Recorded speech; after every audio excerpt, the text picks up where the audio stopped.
Les pleurs silencieux étaient le pire type. Ceux que personne ne pouvait entendre, mais qui déchiraient l'air comme du verre brisé.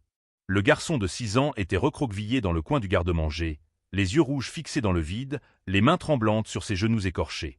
Aucun son ne sortait de sa bouche, mais tout son corps criait. La porte était verrouillée de l'extérieur. L'obscurité. L'odeur des produits de nettoyage brûlant ses narines. Il ne comprenait pas pourquoi il était là encore une fois. Il savait juste qu'il avait fait quelque chose de mal. Il faisait toujours quelque chose de mal. Dehors, le manoir brillait comme un palais de contes de fées. Des lustres en cristal pendaient des plafonds très hauts, les sols en marbre reflétaient la lumière dorée de l'après-midi, et le jardin impeccable s'étendait jusqu'où la vue pouvait atteindre. 17 employés travaillaient en silence, polissant, nettoyant, cuisinant. Personne ne parlait du garçon. Personne ne demandait après lui.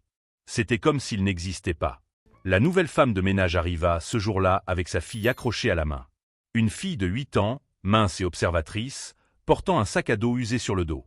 Pendant que sa mère recevait des instructions de la gouvernante dans la cuisine, la fille errait dans les couloirs interminables, les yeux écarquillés devant tant de luxe. Elle compta 12 chambres, 5 salles de bain, 3 salons. Tout vide. Tout trop parfait. Cela ressemblait à un musée où personne ne pouvait toucher à rien. C'est alors qu'elle entendit. Ou plutôt, sentit. Un type de silence différent venant de quelque part à proximité. Elle suivit le couloir jusqu'à la cuisine industrielle, passa devant les garde-manger organisés, jusqu'à ce que ses pieds s'arrêtent devant une porte blanche. Il y avait quelque chose d'étrange dans cette porte. Une énergie lourde, comme si l'air autour était plus dense. Elle posa la main sur le bois et sentit la vibration. Quelqu'un était de l'autre côté, frappant faiblement, si faiblement que c'était presque imperceptible. La fille tourna la poignée. Verrouillée. Elle regarda autour d'elle et vit la clé suspendue à un crochet trop haut pour qu'elle puisse l'atteindre. Elle traîna un tabouret, monta dessus, attrapa la clé du bout des doigts. Lorsqu'elle ouvrit la porte, la lumière du couloir envahit le garde-manger sombre et révéla le garçon recroquevillé entre des cartons de provisions. Il leva les yeux vers elle, et à cet instant, elle vit quelque chose qui la fit avaler sa salive. La peur. Pure et absolue.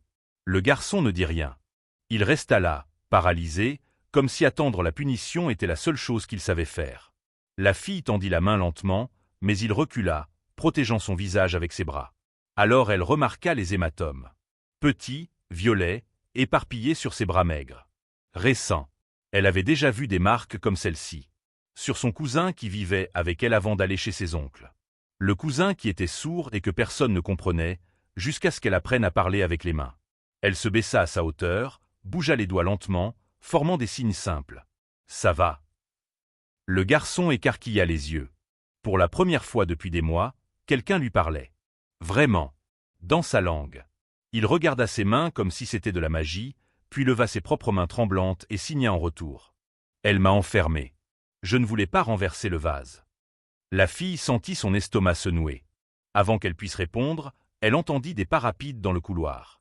La gouvernante apparut à la porte, le visage rouge de colère. « Que fais-tu ici? Qui t'a dit d'ouvrir cette porte ?» Elle attrapa le garçon par la chemise, ignorant le cri silencieux qui s'échappa de sa bouche, et le traîna hors du garde-manger. La fille resta là, figée, voyant le garçon être emmené à l'étage. Il regarda derrière lui une seule fois, les yeux suppliants de l'aide. Cette nuit-là, la fille ne put pas dormir. Elle resta allongée sur le matelas fin de la petite chambre de bonne qu'elle partageait avec sa mère, pensant au garçon enfermé quelque part dans ce gigantesque manoir. Elle avait vu le nom de famille sur la porte d'entrée. Elle avait vu les photos dans le salon. Le père du garçon était le genre d'homme que l'on voyait dans les magazines, toujours souriant aux côtés de politiciens et de célébrités. Un milliardaire puissant. Et son fils s'était enfermé dans des garde-manger. Sa mère travaillait tard, nettoyant des salles de bain que personne n'utilisait, enlevant la poussière de meubles que personne ne touchait. Lorsqu'elle revint enfin dans la chambre, la fille fit semblant de dormir. Elle ne savait pas comment expliquer ce qu'elle avait vu. Elle ne savait pas si quelqu'un croirait à son histoire. Mais elle savait qu'elle devait faire quelque chose. Parce qu'elle avait vu dans les yeux du garçon ce que personne d'autre ne voyait. Il demandait de l'aide dans la seule langue qu'il connaissait. Et maintenant, elle était la seule personne dans toute cette maison capable de l'entendre. Le lendemain matin, la belle-mère descendit les escaliers comme une reine descend sur son trône. Robe blanche impeccable, cheveux blonds attachés en un chignon élégant, sourire parfait collé sur le visage. Elle salua les employés d'un geste délicat, vérifia le petit déjeuner préparé sur la table à manger, prit une photo de l'arrangement floral pour la poster sur les réseaux sociaux. La légende parlait de gratitude et de famille bénie. 17 000 likes en 20 minutes. Le garçon descendit une demi-heure plus tard, propre et soigné, cheveux coiffés au gel, vêtements chers qui semblaient trop inconfortables. Il s'assit au bout de la chaise, loin de la belle-mère, les yeux fixés sur l'assiette vide. Elle ne le regarda même pas, poussa simplement une assiette de fruits coupés vers lui et retourna à son téléphone, souriant à l'écran. Le garçon prit une fraise avec ses doigts tremblants et mangea en silence. Personne ne lui parla. Personne ne demanda s'il allait bien. C'était comme s'il était un fantôme assis à table. La fille observait tout depuis la porte de la cuisine, faisant semblant d'aider sa mère à ranger la vaisselle. Elle vit quand le garçon essaya de prendre le jus et renversa le verre. Vit le liquide orange se répandre sur la serviette blanche. Vit la belle-mère se lever d'un bond, le visage parfait se transformant en masque de fureur. Elle ne cria pas. Pas besoin. Elle saisit simplement le poignet du garçon avec force et le traîna hors de la pièce. La porte se referma. La fille savait exactement où il était emmené. Si vous aimez cette histoire, n'oubliez pas de vous abonner à la chaîne. Parce que ce qui se passe ensuite va tout changer dans ce manoir. La réserve devint une routine. 3 fois cette semaine-là, la fille trouva la porte verrouillée. Toujours à la même heure, juste après le petit déjeuner. Elle attendait que la belle-mère monte à l'étage, attendait que les employés se dispersent dans la maison, puis déverrouillait la porte avec la clé qu'elle cachait désormais dans la poche de son uniforme scolaire. Le garçon ne pleurait plus jamais. Il restait simplement assis dans le noir, serrant ses genoux, attendant. Comme s'il avait renoncé à attendre autre chose. Le 3e jour, elle apporta du papier et un crayon. Elle s'assit à côté de lui sur le sol froid et commença à dessiner. D'abord un soleil. Puis une petite maison avec des fenêtres ouvertes. Il observa en silence un moment, puis prit le crayon et dessina une porte. Une porte fermée, avec un gros trait de verrou. Elle avala sa salive et fit un signe. Combien de fois? Il ouvrit ses 2 mains. Les referma. Les ouvrit de nouveau. Elle perdit le compte. Lui aussi. La belle-mère était différente lorsque le père était à la maison. Elle riait trop fort, touchait l'épaule du garçon avec une fausse délicatesse, servait son assiette avec un soin exagéré. Le père à peine levait les yeux. Toujours au téléphone, toujours avec une réunion urgente, toujours avec quelque chose de plus important que de remarquer le fils recroquevillé sur la chaise à côté. La seule fois où le garçon tenta d'attirer son attention, en frappant sur la table, le père fronça seulement les sourcils et sortit de la pièce. La belle-mère sourit. Ce sourire glacé qui ne touchait jamais les yeux. La fille découvrit par hasard son profil sur les réseaux sociaux. Sa mère montrait des photos de la patronne à une amie, commentant à quel point elle était belle et élégante. L'écran du téléphone affichait des centaines de photos. La belle-mère en robe de marque, la belle-mère lors d'événements caritatifs, la belle-mère serrant le garçon dans des poses parfaites. Sur toutes les photos, elle souriait. Dans toutes les légendes, elle parlait d'amour inconditionnel et de maternité. Les commentaires étaient remplis d'éloges. Quelle mère incroyable! Famille bénie. Exemple de femme. Aucune de ces personnes ne savait que le garçon sur la photo passait des heures enfermé dans le noir. Aucune ne savait qu'il avait peur de faire du bruit, peur de renverser des choses, peur d'exister. La fille fit défiler l'écran, photo après photo de ce mensonge parfait. Il y en avait une datant de 3 semaines, pour l'anniversaire du garçon. Il tenait un énorme gâteau décoré de super-héros, la belle-mère à côté, la main sur son épaule. La légende disait « Mon petit guerrier fête ses 6 ans. Je ne peux pas imaginer ma vie sans toi. » 4000 commentaires. 20 000 likes. 0 vérité. La fille commença à prêter attention aux détails. La belle-mère n'était jamais seule avec le garçon lorsqu'il y avait des visiteurs. Elle attendait toujours que tout le monde parte. Vérifiait toujours les caméras de sécurité avant de faire quoi que ce soit. Le manoir avait des caméras dans tous les couloirs, dans le salon, dans la cuisine. Mais pas dans les réserves. Pas dans les chambres. La fille comprit que la belle-mère connaissait chaque angle mort de cette maison. Elle savait exactement où elle pouvait agir comme elle voulait sans laisser de traces. Un après-midi, la gouvernante appela tous les employés pour une réunion dans la cuisine. La belle-mère voulait changer certaines règles de la maison.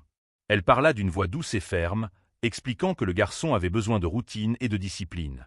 Elle dit qu'il était difficile, qu'il avait des problèmes de comportement, qu'il avait parfois besoin de rester seul pour se calmer. Elle demanda que personne n'intervienne lorsqu'elle éduquait son beau-fils. « Vous ne comprenez pas ses besoins particuliers. J'ai étudié, je sais ce que je fais. Faites-moi confiance. » Les employés hochèrent la tête. Certains semblèrent même soulagés de ne pas avoir à gérer le garçon. La fille regarda sa mère, espérant qu'elle dirait quelque chose, mais sa mère baissa simplement les yeux. Ce n'était pas à elle de remettre en question la patronne. Ce n'était pas à elle de se mêler des affaires de famille. La fille sentit la colère monter dans sa gorge. Personne n'allait faire quoi que ce soit. Personne ne voulait voir. Cette nuit-là, elle suivit la belle-mère. Elle attendit que la femme monte les escaliers après le dîner, attendit qu'elle passe devant la chambre du garçon sans même regarder à l'intérieur, attendit qu'elle entre dans sa propre chambre et ferme la porte. Alors la fille monta lentement, marchant sur le bord des marches pour ne pas faire de bruit.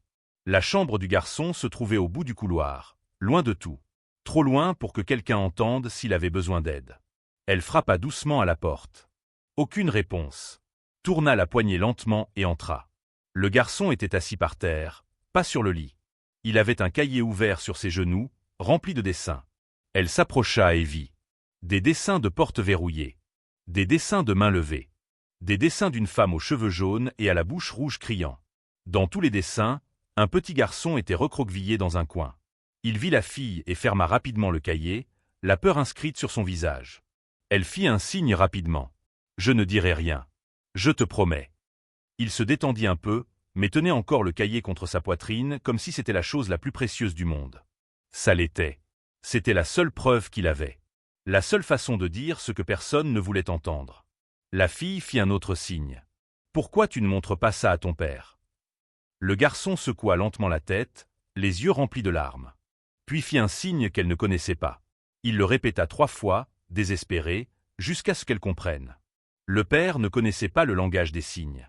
Le père n'avait jamais appris. Pas un mot. Pas un geste. Le garçon pouvait crier avec les mains autant qu'il voulait, mais pour le père, ce n'était que de l'air. Rien. La belle-mère apparut à la porte si soudainement que les deux sursautèrent. Elle ne dit rien au début. Restait simplement là, observant avec ses yeux froids. Puis elle sourit. Quelle scène adorable.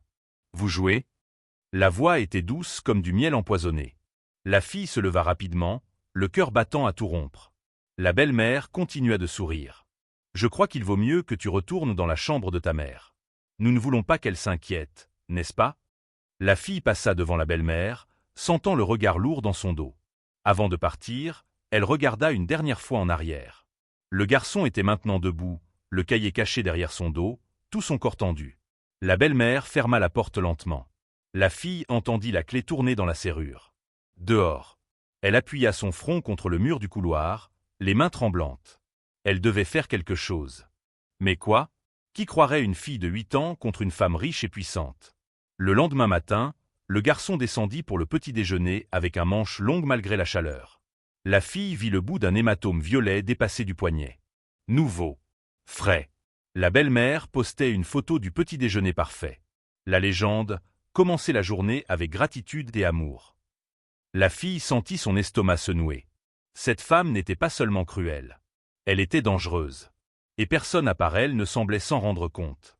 La fille avait commencé à faire quelque chose qu'elle n'avait jamais fait auparavant. Mentir. De petits mensonges stratégiques qui lui donnaient du temps seule dans le manoir. Elle disait à sa mère qu'elle avait oublié son cahier dans la cuisine. Elle disait qu'elle avait besoin d'aller aux toilettes. Elle disait que la maîtresse avait demandé de dessiner la maison de quelqu'un de riche pour un devoir d'école. Chaque mensonge lui donnait 10 minutes. 15 si elle avait de la chance. Et elle utilisait chaque seconde. D'abord, elle mémorisa la routine de la belle-mère. La femme se levait à 7 heures, restait 1 heure dans sa chambre à se préparer, descendait pour le petit déjeuner à 8h15. Le garçon descendait toujours à 8h30. Entre 8h15 et 8h30, la belle-mère consultait les réseaux sociaux, répondait aux messages, planifiait les photos du jour. Elle était distraite. C'était la fenêtre parfaite. La fille découvrit que la belle-mère gardait un téléphone portable séparé dans le tiroir de sa coiffeuse. Pas le joli téléphone avec sa coque en cristaux qu'elle utilisait pour les photos. Un autre. Noir, simple, sans fioritures. Elle l'avait vu par hasard quand elle avait été appelée pour apporter des serviettes propres dans la chambre. Le tiroir était entrouvert, et l'appareil vibra juste au moment où elle passait. La belle-mère referma le tiroir trop vite. Trop vite pour que ce soit normal. Pendant 3 jours, la fille ne fit qu'observer. Elle nota tout dans un cahier qu'elle cachait sous la taie de son oreiller. Les horaires. Les habitudes. Chaque fois que la belle-mère montait en courant à la chambre en plein milieu de la journée. Chaque fois qu'elle fermait la porte et parlait doucement au téléphone. chaque fois que le garçon disparaissait pendant des heures et revenait avec les yeux gonflés. Elle montait un puzzle sans savoir encore quelle image il formerait. Le garçon avait peur de parler, mais peu à peu, il commença à lui faire confiance. Les après-midi où ils arrivaient à rester seuls quelques minutes, il lui faisait des signes sur des choses qu'il gardait en lui depuis des mois.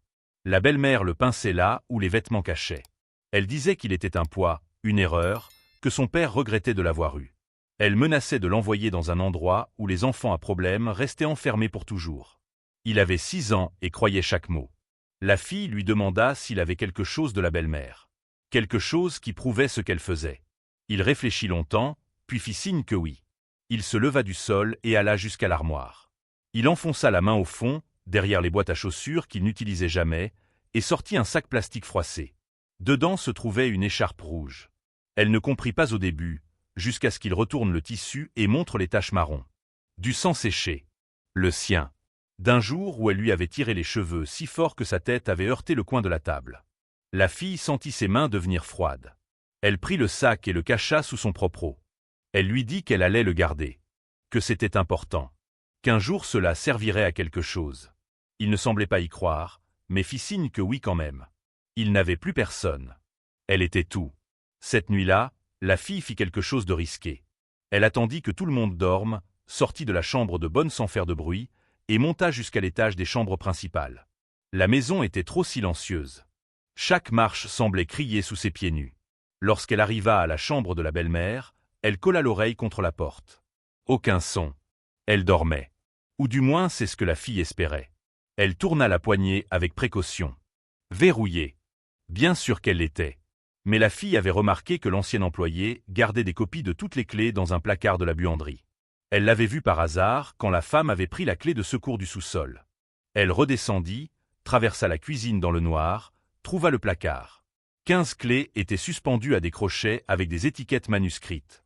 Chambre principale était sur le dernier crochet. Elle retourna à la chambre de la belle-mère, le cœur presque sautant hors de sa poitrine. Elle déverrouilla la porte lentement, ouvrit juste assez pour passer. La lumière du couloir traversa la chambre sombre, révélant le lit king size vide. Vide. La belle-mère n'était pas là. La fille se figea. Si elle n'était pas dans la chambre, où était-elle? Elle n'avait pas le temps de réfléchir. Elle se dirigea directement vers la coiffeuse et ouvrit le tiroir lentement. Le téléphone noir était là. Elle le prit avec des mains tremblantes et appuya sur le bouton latéral. L'écran s'alluma, demandant un code. 4 chiffres. Elle essaya l'évidence. 0000. Faux. 1, 2, 3, 4. Faux. Elle réfléchit vite. L'anniversaire du garçon. Elle tapa. L'écran se déverrouilla. Ce qu'elle vit la fit oublier de respirer. Message dans une autre langue. Photos de documents. Plan du manoir. Et vidéos. Des dizaines de vidéos. Elle en ouvrit une au hasard. C'était le bureau du père. Il était au téléphone, parlant de chiffres, de délais, de mots de passe. La caméra était cachée quelque part en hauteur, filmant tout. Elle ouvrit une autre vidéo. Le père encore, montrant maintenant des papiers importants à un autre homme en costume. Des secrets. La belle-mère enregistrait les secrets. La fille fit défiler davantage. Elle trouva un dossier portant le nom du garçon. Elle l'ouvrit. Elle sentit la bile lui remonter à la gorge. C'étaient des photos de lui. En train de pleurer. Blessé. Effrayé. La belle-mère documentait ses propres abus. Pourquoi? Chantage? Contrôle? Elle ne savait pas, mais elle savait que c'était la preuve dont elle avait besoin. Elle sortit son propre téléphone de sa poche. Il était vieux, la caméra était mauvaise, mais cela suffirait. Elle commença à photographier l'écran. Chaque message. Chaque photo. Chaque vidéo. C'est alors qu'elle entendit des pas dans le couloir. Rapide. Venant vers la chambre. La fille éteignit le téléphone de la belle-mère, le remit dans le tiroir, ferma tout. Elle regarda autour d'elle, cherchant désespérément où se cacher. Placard. Elle s'y jeta entre les robes coûteuses et ferma la porte juste au moment où la lumière de la chambre s'alluma. À travers le trou de la serrure, elle vit la belle-mère entrer. Elle n'était pas seule. Un homme était avec elle. Un étranger avec un fort accent qui parlait doucement. Les fichiers sont-ils sécurisés? La voix de l'homme était rude. La belle-mère répondit en anglais parfait, sans l'accent doux qu'elle utilisait avec les autres. Tout est crypté. Il ne soupçonne rien. Il pense encore m'aimer. Elle rit. Un son froid et vide. Le garçon est utile. Il le garde occupé, coupable. Facile à manipuler.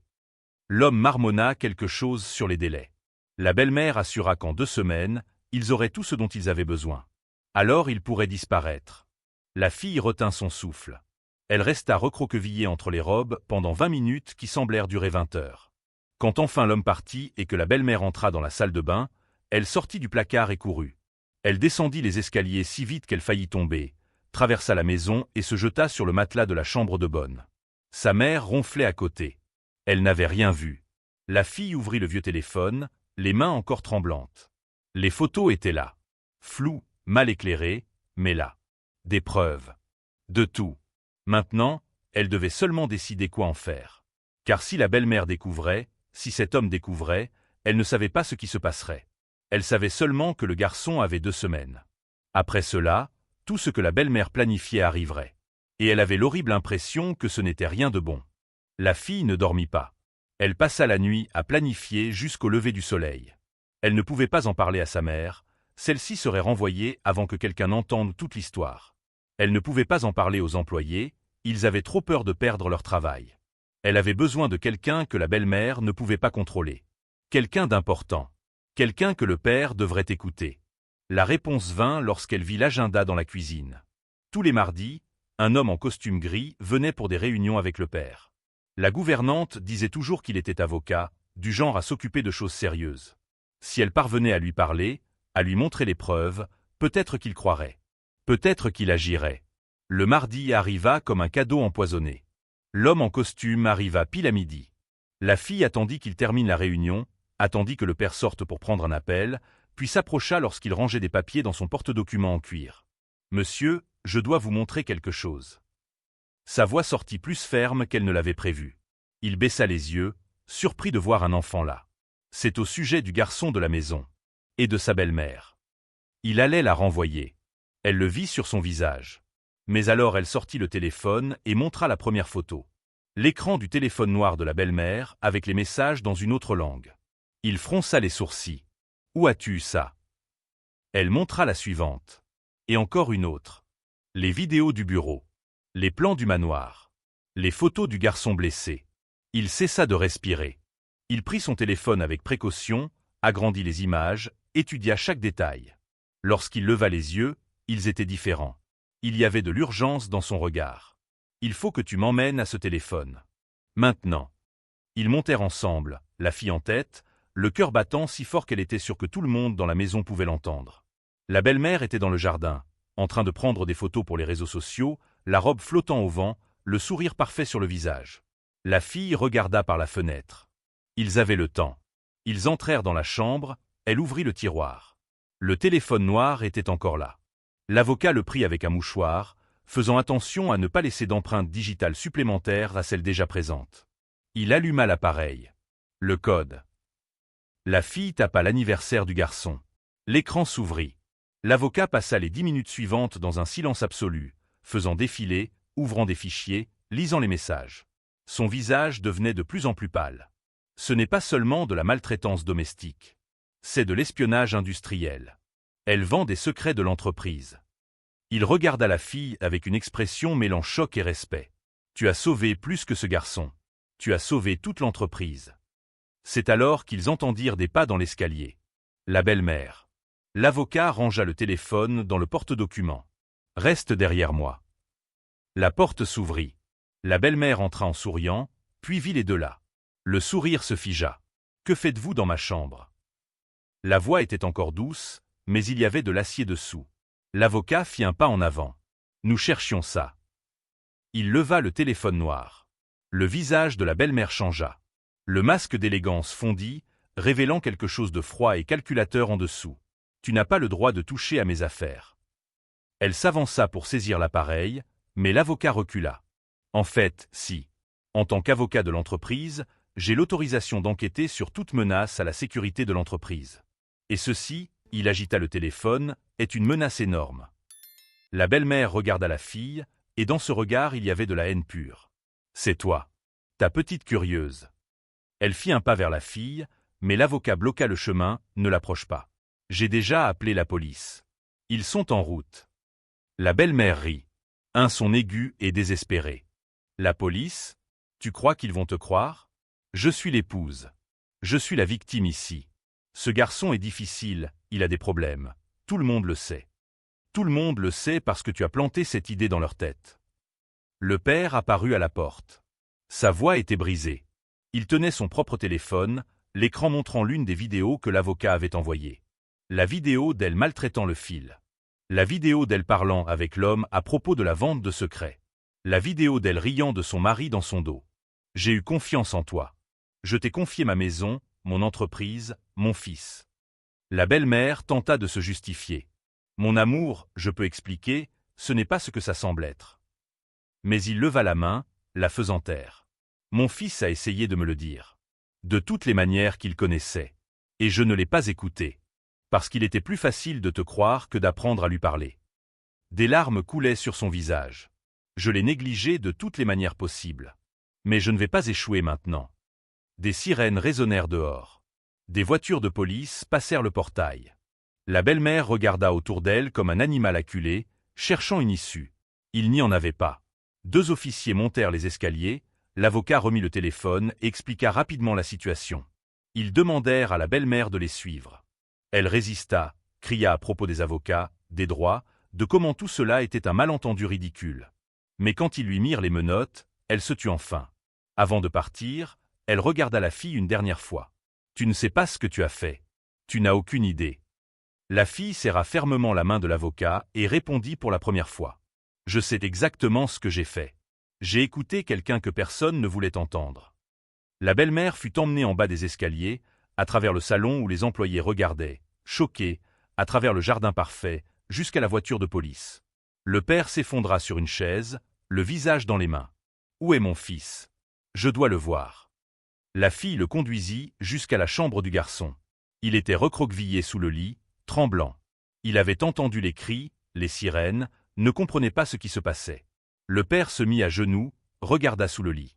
Pour la première fois depuis des années, il regarda vraiment. Il vit la peur. Il vit la douleur. Il vit le fils qu'il avait négligé. Il tendit la main lentement. Le garçon ne bougea pas. Il ne faisait pas confiance.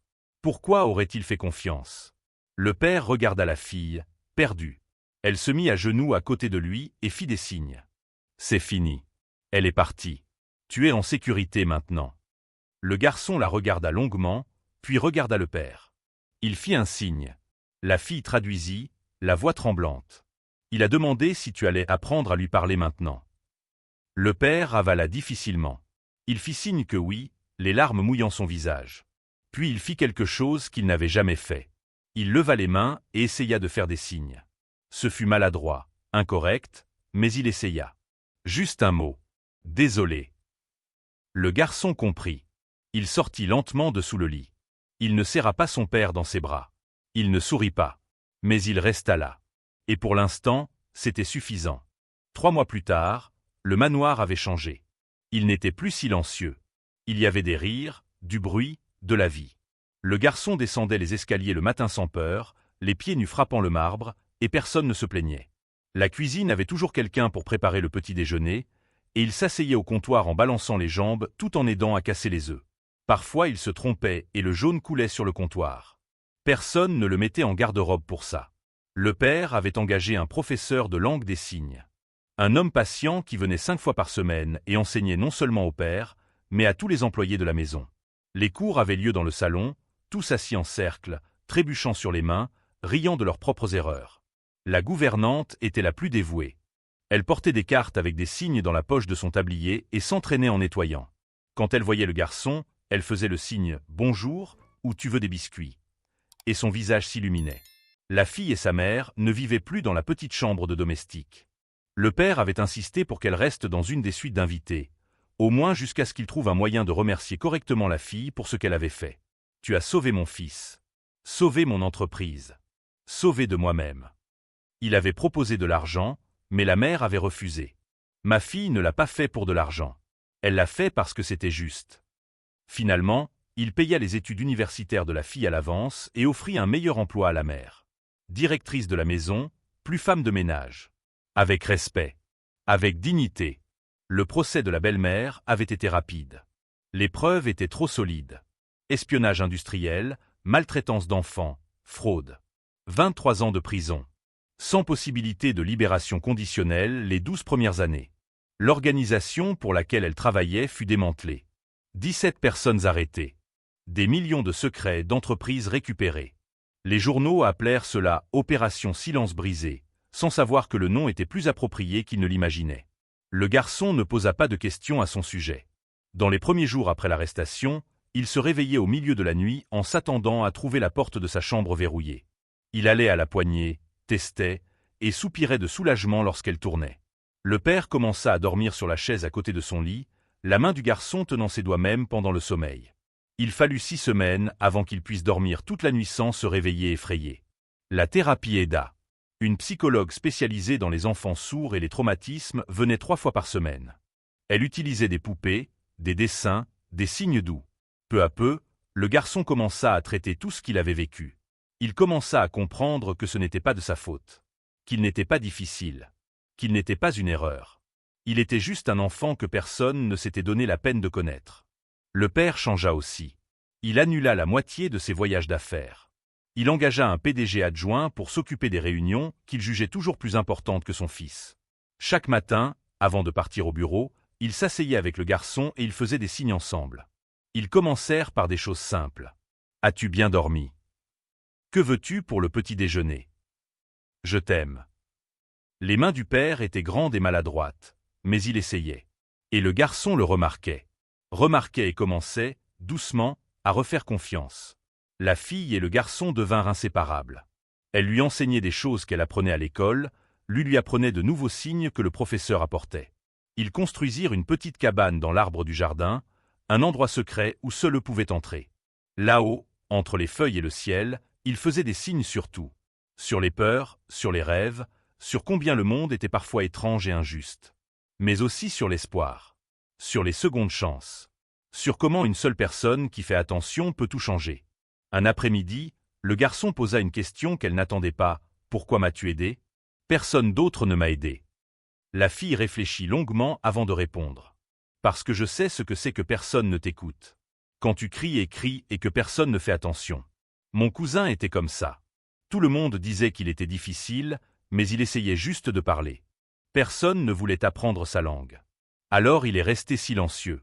Je ne voulais pas que tu restes silencieux toi aussi. » Le garçon hocha lentement la tête.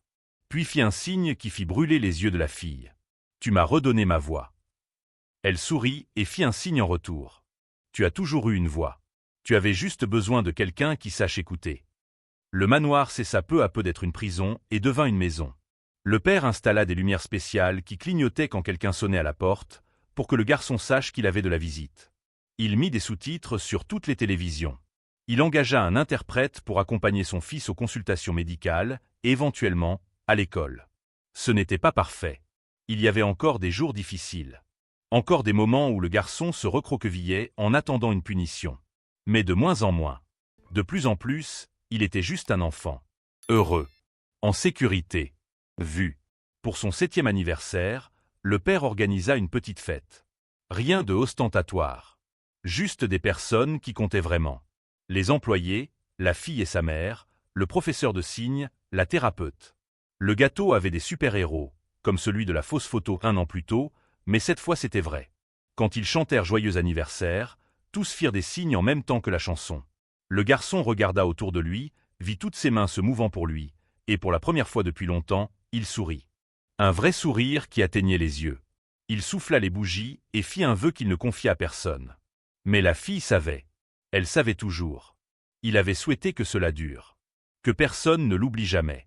Qu'il ne soit plus jamais invisible. Et il ne le serait pas. Parce que les gens autour avaient enfin appris la leçon la plus importante. La voix de quelqu'un ne se mesure pas au son qu'elle produit.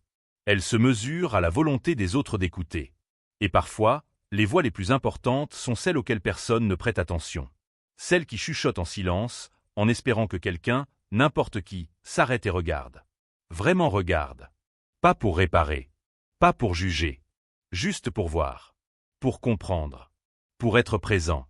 La fille a sauvé le garçon. Mais dans le processus, elle a sauvé toute une maison de personnes qui avaient oublié comment voir au-delà de leurs propres convenances. Et ça, en fin de compte, c'était la vraie victoire. Si cette histoire a touché ton cœur, abonne-toi à la chaîne. Parce que des histoires comme celle-ci doivent être racontées. Des voix comme celle-ci doivent être entendues.